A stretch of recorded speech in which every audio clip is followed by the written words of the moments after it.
महाभारत की कुछ ऐसी घटनाएं जिन्हें भुलाया नहीं जा सकता। महाभारत और रामायण दो ऐसे ग्रंथ हैं जिनकी कहानियां जनमानस में प्रसिद्ध है। महाभारत रामायण से भी बड़ा ग्रंथ है जिसमें अनगिनत ऐसी घटनाएं मिलती हैं जिसे भुलाया नहीं जा सकता। यहाँ पर हम महाभारत की कुछ ऐसी ही रोचक घटनाओं का वर्णन संक्षेप में कर रहे हैं। एकलव्य का गुरु द्रोणाचार्य को दक्षिणा में अंगूठा काट कर देना। बालक एकलव्य भगवान श्री कृष्ण के चाचा के पुत्र थे, जिसे ज्योतिषियों के कहने पर बचपन में ही वनवासी भील जाति के राजा निषाद राज को सुपुर्द कर दिया गया था। महाभारत के समय में राजा निषाद राज का राज्य प्रयाग में गंगा नदी के किनारे दूर दूर तक फैला हुआ था और गंगा तट पर स्थित श्रृंगवेरपुर नगर में उनकी राजधानी थी। गुरु द्रोणाचार्य ने भीष्म पितामह से यह वादा किया था कि वे केवल और केवल उनके ही वंश के राजकुमारों को धनुर्विद्या का प्रशिक्षण देंगे और साथ ही पांडवों में श्रेष्ठ अर्जुन को यह आशीर्वाद दिया था कि तुमसे श्रेष्ठ धनुर्धर कोई नहीं होगा। पांडवों और कौरवों के धनुर्विद्या का प्रशिक्षण गुरु द्रोणाचार्य के पास चल रहा था। उसी बीच एकलव्य गुरु द्रोणाचार्य से धनुर्विद्या सीखने हेतु आया था, लेकिन गुरु द्रोणाचार्य ने भीष्म और अर्जुन को दिए गए वचनों के कारण एकलव्य को अपना शिष्य बनाने से इनकार कर दिया था।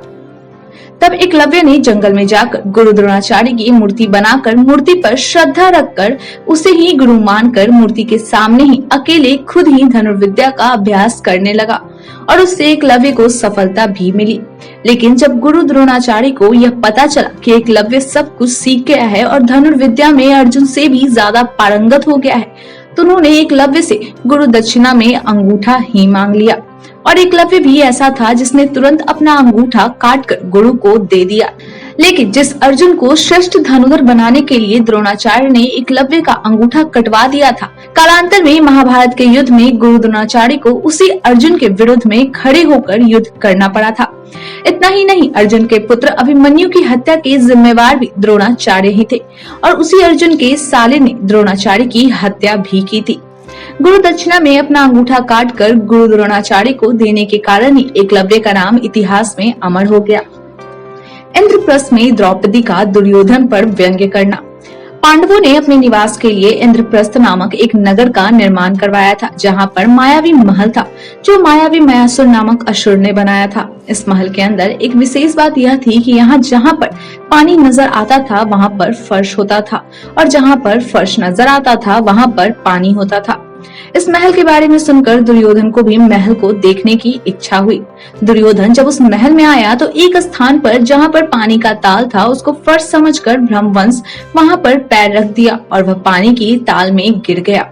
उस वक्त द्रौपदी वहीं खड़ी थी और दुर्योधन को पानी में गिरते देखकर जोर जोर से हंसने लगी और बोली कि अंधे का पुत्र भी अंधा ही है। दुर्योधन ने यह बात सुन ली और खुद को बेहद अपमानित समझा और बहुत शर्मिंदा हुआ और मन में द्रौपदी से बदला लेने की बात सोचने लगा। इसी घटना से दुर्योधन के मन में पांडवों और द्रौपदी के प्रति विरोध की भावना ने जन्म लिया था। लाक्षागृह। शकुनी मामा के कहने पर दुर्योधन ने पांडवों के ठहरने के लिए एक अलग किस्म का महल बनवाया था जो लाख से बनवाया गया था और जो बाद में जिसे लाक्षागृह नाम से जाना गया। शकुनी के चाल के अनुसार दुर्योधन को कहा गया था कि जब रात में इस महल में पांडव लोग सो जाए तो इस महल में रात में चुपचाप गुप्त रूप से आग लगा दी जाए ताकि पांडवों की जलकर मृत्यु हो जाए। दुर्योधन ने ऐसा ही किया भी था।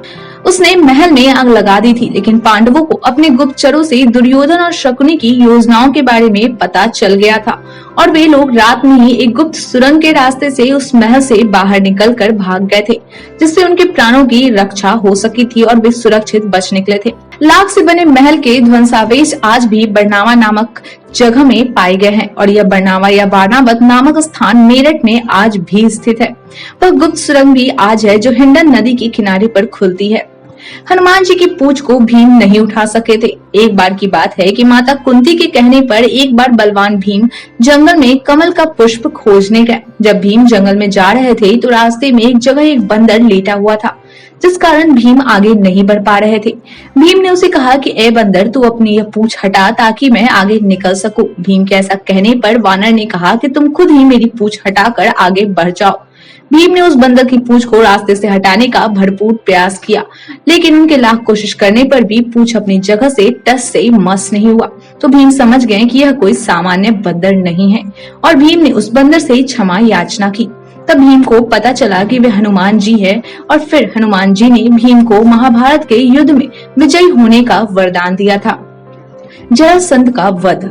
कंस के ससुर जरासंध का अखाड़ा बिहार में राजगृह में है। जरासंध बहुत शक्तिशाली था। भगवान श्री कृष्ण की सहायता से उनके इशारे पर भीम ने जरासंध की हत्या की थी। राजगृह को राजगीर कहा जाता है। जरासंध को मारना बहुत कठिन था। युद्ध में बलशाली भीम ने यद्यपि जरासंध के शरीर के 2 टुकड़े करके फेंक दिए थे, लेकिन जरासंध के शरीर के दोनों टुकड़े बार बार जुड़ जाते थे। तब भगवान श्री कृष्ण ने भीम को एक तिनका दिखाकर उसको 2 टुकड़े करके दाहिने हाथ के टुकड़े को बाईं ओर और बाएं हाथ के टुकड़े को दाहिनी ओर फेंक कर इशारा किया।